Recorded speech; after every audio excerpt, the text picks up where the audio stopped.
Welcome back, everybody, to Fantasy Baseball Picks and Bets on the Mayo Media Network with me, your host, the big birthday boy. That's right, by the time you hear this, it will be Earth Day, which is my birthday. The big dude was born with the rhyme. Like I said, welcome to Fantasy Baseball Picks and Bets at the Mayo Media Network. I'm your host, the man behind the madness at MLB, moving averages on the Twitter machine. That's Big Johnny Stud, the big guy with the big mouth from the Big Apple. I'm the host of the Cork Stats podcast at the FTN Network. You could find my work at FTN Bets right now. The yearly package is very affordable, averaging out like less than $10 a week, which is really an attainable goal, and I take it very, very personally. It's not just winning picks, but we get mindset, you get risk management. I'm going to help you set up trading accounts and risk calculators. I really take it very personally that my people, the Cork Stats crew, are the sharpest in the bunch. Remember, everybody, before we get started, hit the like button. Don't just hit it. Go get something heavy. Take two hands and overhand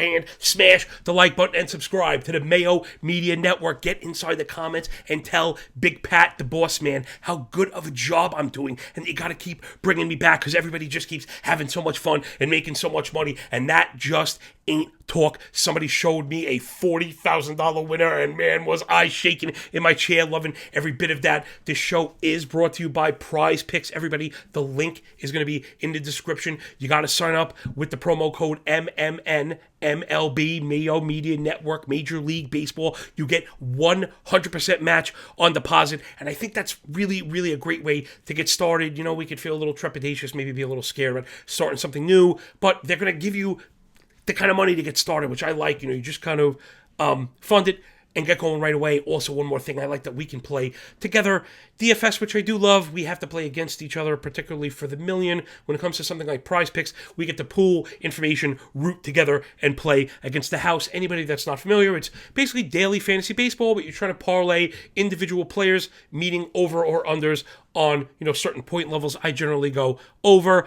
Single is 3 points, a double is 5, triple 8, home run 10, then runs, ribbies, walks, and hit by pitch are 2, steals are 5. The reason it's going to matter, our first target for tomorrow, Jose Ramirez, needs 5 points against Domingo Germán. Man, I know J-Ram has not been great, but there really is a point in time where something is too cheap. You heard those point values. 5 points is a single and a run, or, you know, a single and a walk at some point, which isn't really a great game. But really, this play is centered around Germán. I know he plays for my New York Yankees, but he has really struggled so far in 2021. 7 innings pitched, 7 earned runs. Last time I checked, when you have as many earned runs as you do innings pitched, you're in trouble. 7 Ks to 2 walks, the ERA at 9, the whip at 2. None of those any good. The OPS at 1142. Yes, I double checked it. That number just jumps off the page. It's a 15% barrel rate that has materialized in 4 home runs. I was looking at the Savant page, and people, you come to me. I'm talking fast enough to try and get as many details into these 20 minutes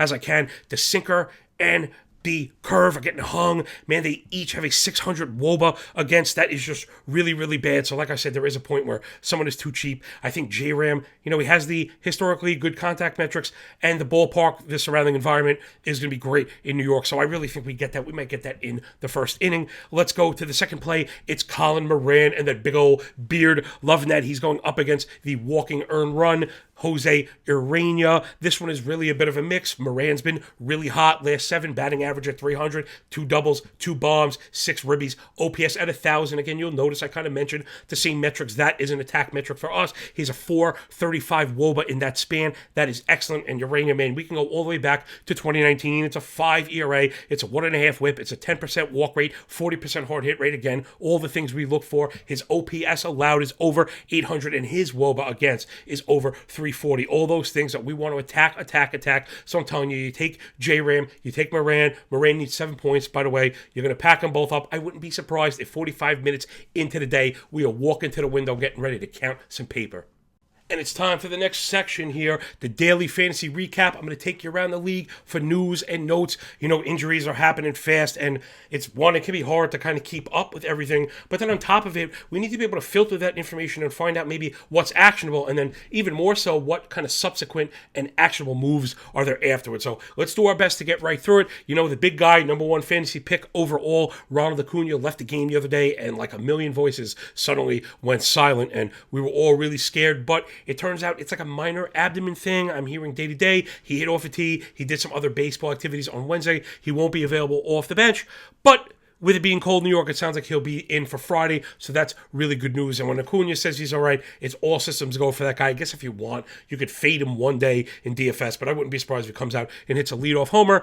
Today, this news just kind of came out, and there are some victory laps going on Twitter already, such as life, man. But Dinelson Lamet, the stud for the San Diego Padres, after all this rehab, they said he didn't need surgery. He was feeling strong. He started throwing. He was on a program. They put him on the hill tonight in a major league game. And 2 innings later, he had right forearm tightness and had to leave. And of course, I am not a doctor. I don't play one on social media, but I know that that's not a good news. You know, I mean, one, I feel like either they rushed him back and they're either way behind in rehab that should have been happening or isn't, or this is something new. Either way, Lamet is totally in trouble. If I had him in Dynasty, I'd probably be looking to get anything for him right now. Unfortunately, you may have seen the last of him. Let's stay in the first round with Fernando Tatis. He is back, which is fantastic news. I talked about that earlier on in the season, not to overreact when guys get hurt. You know, you heard that initial headline, he was going to be out a few months, and maybe you rage dropped him. That's a mistake. Always wait for confirmation. You know, make sure that he's either put on that 60-day IL, you know, before you drop a guy like that, although he has not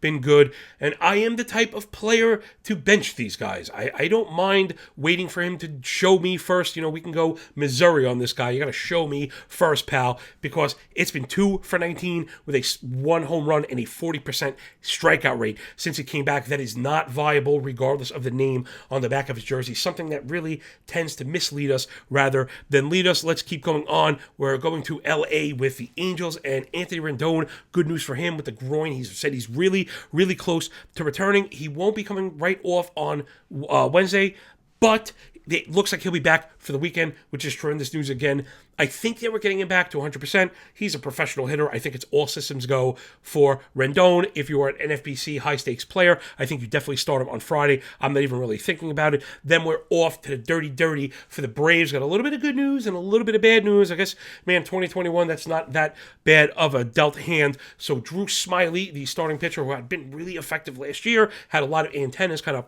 poked up in the air to see him with those crazy strikeout rates. He got hurt. He will return to start Saturday against the Diamondbacks. That's really good. When it comes to pitchers, well, in fantasy, you probably didn't start him because you didn't know. If you're in a daily moves league, I generally wait, and the Diamondbacks are kind of hitting a little bit. So I'd probably let him show me first. That was the good news. Then a little bit of bad news with ace Mike Soroka. He was out, missed the beginning of the season with the Achilles. Of course, I kind of fell for it. I usually don't fall for injury news, but I did. He was throwing from flat ground, and they said he was just a couple weeks away. This was a few weeks before the season started, so I thought even if he missed a start or two, that we'd be in pretty good shape considering his draft costs. And something else happened. That was like a shoulder that popped up, and he's yet to even resume throwing. So he felt discomfort in the right shoulder while working out at the alternate training site. He'll be pushed back to at least mid to late May. So yikes for Mike Soroka. Maybe if you're looking to buy low or kind of add early, maybe it's a Bryce Wilson for the Braves. He's kind of being tossed around a little bit. He might end up having to get a start or two. So I think that's all the pertinent news and notes around the league. It's time for the DraftKings Daily Dose with me, the big dude. Let's get at it. Tomorrow's a bridged, short, but featured slate on DraftKings tomorrow. I'm not always a big chalk eater, but sometimes chalk is good chalk, and good chalk is the kind of chalk that wipes away clean and doesn't get all over your clothes. So I think that's a good chalk tomorrow in Walker Buehler, Texas Ranger, going off at 10 G's for the LA Trolley Dodgers, and he's got the Friar Tucks. They're playing the Padres again tomorrow, so must-watch TV aside, sometimes that narrative will push people away from wanting to go against the Padres, but I'm going to make that point in just about a second. We go back to 2019 for Buehler, 234 innings pitched. That's a full set, 3 ERA, 1 flat whip. The OPS right at 600. He's excellent. 29% K to 5% walk, a 24% K minus walk, I should say, is just fantastic. And all the underlying strikeout metrics are well in place, exactly what you want to see. 30% CSW, that's called strikes plus whiffs, and a better than 12% swinging strike rate. That's exactly where that comes from. His chase rate is better than average at 34%, and he has a low in-zone contact rate. So Buehler can get at you inside the zone, something that is, I want to see from my ace. And when he does get in the zone and you get to stick on the ball, he's hard to do damage with. A lot of good math right here, I like to say on my show. go. 42% ground ball with a 37% hard hit rate and a sub 5% barrel rate equals 1 home run per 9. Exactly what we like. We popped the hood on those expected advanced metrics. They're looking really good. He's a sub 300 x WOBA in that time and a sub 365 x WOBA on contact. Those are very important metrics, of course, when we're paying up. However, I would have to point out something I do say: we have to peel off the layers of the onion sometimes, even if it makes us cry. There is maybe a red flag for 2021. The Ks are down a bit. The hard hit rate is up a touch. The fastball is down a half mile an hour. I feel like maybe I'm going a little too far, but we've seen 6 innings pitched every single time and at least 90 pitches thrown. People were worried about usage. That's no longer an issue for Buehler. I think it's all systems go. San Diego Padres, the Padres just haven't really been very good. 95 WRC plus on the season. That's 5% worse than average. And they're a bottom 5 team as far as elevation goes, plus contact. And, Tatis being the tide that kind of rises all ships. When he's out, that team is missing a spark. And I think we're really seeing it. The Padres last 7 seriously struggling. OPS at 560, barrel rate below 5, 255 WOBA. I think we're definitely going to get at the Padres with Buehler's. We're going to get distance. We're going to get Ks. And we're going to get the W. I'm going to give you one cheap option too. Give me Alex Can of Corn on the Cobb. I know people are going to see the surface stats. 12 innings, 6 earned runs, but, like a big shaking butt on this one. Pump the brakes. When you come to me, we're going to go a little bit deeper. We're going to get into the peripherals and stuff and see maybe the why. Man, that ERA is a bit scary at 4.5, not something we would normally stream. However, the K metrics are off the page. 35% K to 4% walk. A 30% K minus walk is just insane. He has a 46% O swing and a 78% in-zone contact, 19% swinging strike rate. These things are absolutely off the page, just incredible. Even if they are unsustainable, at least give me that guy, right? Because there are a lot of bad pitchers in this slate. At least give me the guy that you're scratching your head how he did something so great. So if he found something, unlocked something, the velo is good. He's on at least 5 2/3. And we spoke about usage. He's thrown at least 97 pitches in each one. So you got to like that. And again, there's a little more narrative for everybody. He's going up against the Astros, who people don't like to face. However, the Astros not very good right now. They just had to stall all the breaks, and some guys are missing still. Last 7 for Houston, OPS at 518. Yikes. The K rate, not any good. The barrel rate below 4, 240 WOBA, 57 WRC plus. I believe that's the worst in the league in that frame. So you could definitely get after Houston. And I'm not going to leave you alone just with some arms. We're going to get some sticks in there too. I know it's a bit chalky, but we're going to save money on Cobb. So I think you want to get the Red Sox in there. We're looking at the top end guys that are swinging right now. It's Bogarts, it's Verdugo, but if you go with the other big stack, which I like, is the Cubs. The reason I like the Cubs, not only are there big hitters hitting, but they also hit lefties. So it's all the matchups right now. So that's Bryant and Rizzo, Contreras and Baez. You could stack the whole group. So if you do that, you might not have money for the expensive Red Sox. I'm going to give you a backdoor plan too. Get the back of the Red Sox in there too. Arroyo, Dalbec, and Kike are all swinging hot sticks. You get them cheap. And like I said, be able to fill them in with other expensive pieces. So I think just like that, I like to keep it simple. We got our one ace, we got one value pitcher, and then we got some big sticks, but the cheaper sticks are going to be on good teams in good situations that we're expecting a lot of runs from. All right, everybody, we're ready for the last segment, the one that's the nearest and dearest to my heart. We're going to be talking about betting baseball, people, which is what I do best. Remember, you can hop on FTN Bets if you want to get with us. Check out the package. If you want just a little bit more of what I do, I get down and get the electron microscope out on every single game, on every single main slate, doing the 115 off the crack of the bat, 110 miles an hour out of the mouth thing every single day on Cork Stats, FTN Network. Make sure you subscribe as soon as you subscribe to this show on YouTube. That's a Mayo Media Network, Fantasy Baseball Picks and Picks, both here on YouTube and on your podcast subscriber. All right, let's get into these bets. Let's make some money. I have been hot to death. I mean, listen, my algorithm not only has, 2,200 man hours in it, and my blood, my sweat, my tears, the love and the need of my family to eat behind it, but it's like the Black Panther suit. The more you kind of beat this thing, the more you feed it, the stronger it gets. And we're already into the part of the season where public narrative is chasing people, where we're focused on peripherals and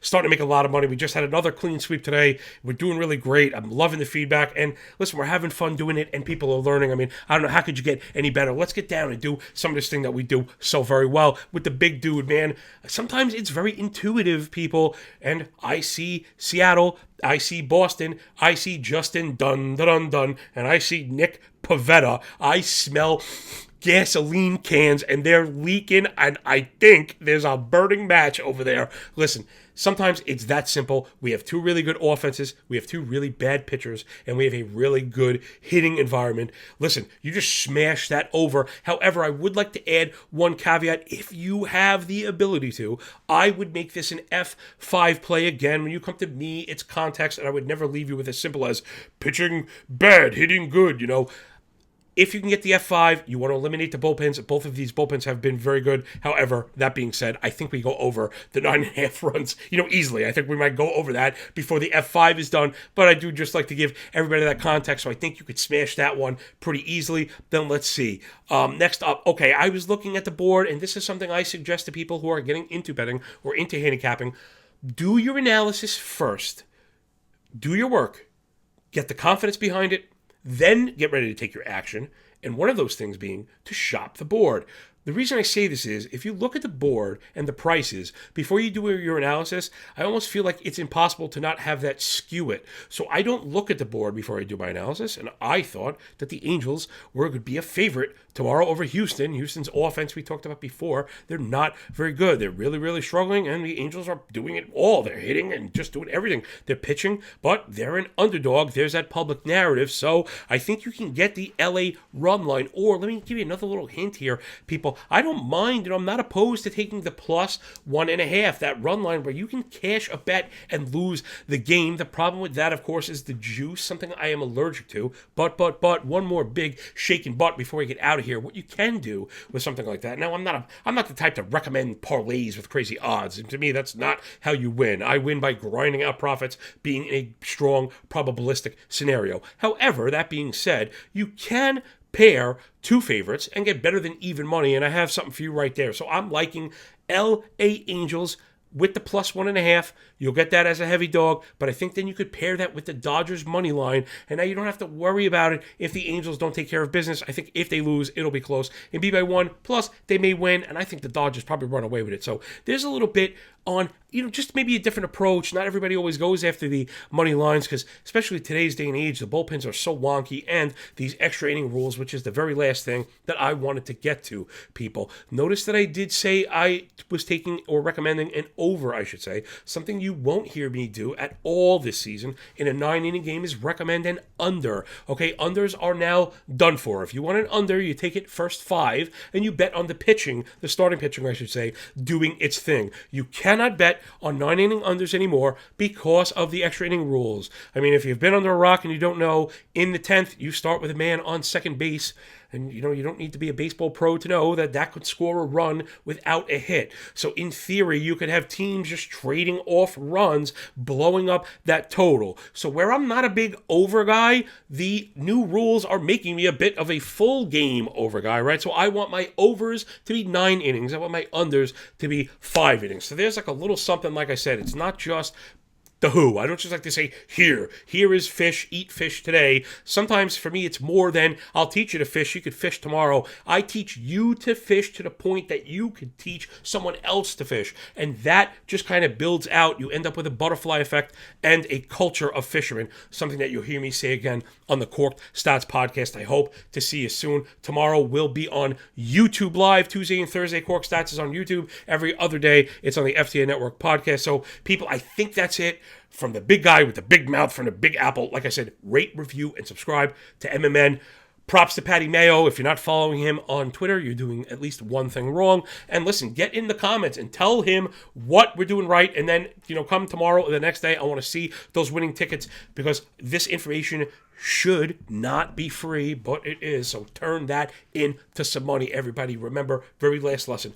No one is really just going to give it to you. You always got to go get it, okay? You're only going to get out what you put in, everybody. Remember, happy birthday to me. Happy birthday. All right, 39 years old. Oh, my God, I can't believe it. Almost 40. I'm just going to write everybody. Please, I love you. It is my birthday, so I got to go, or I'm going to get in trouble with the wife. So, everybody, take care. Peace.